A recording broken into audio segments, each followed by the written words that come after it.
A major chemical spill on Interstate 5. It's a scenario that could play out at any time. Tens of thousands of gallons of hazardous materials are transported on the major artery that runs up and down the state every single day. So today, Tehama County officials held an emergency drill to make sure emergency responders know exactly what to do.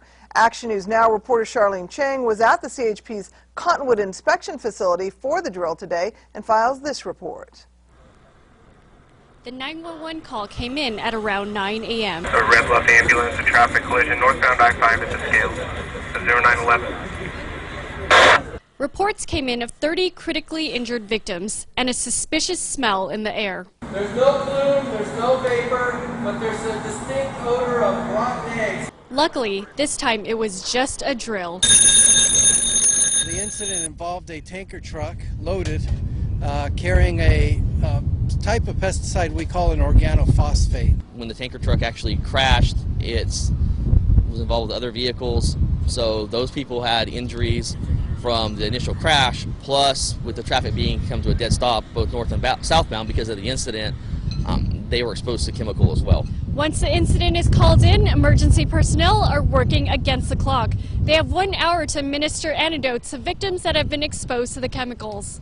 It's absolutely critical that we get to these victims as soon as possible. The longer it takes for us to get to them, the less their chance of full recovery or survival. Enter chem packs, supplies of medication strategically placed all across the country. Its purpose is to provide antidote remedy to a certain type of chemical, whether it's a biological or a chemical attack from terrorism, or in this case, an agricultural event. With all of the victims successfully treated, I left the scene as the hazmat team was cleaning up the spill before it could reach nearby waterways and drains. Another crisis handled. For Action News Now, I'm Charlene Chang.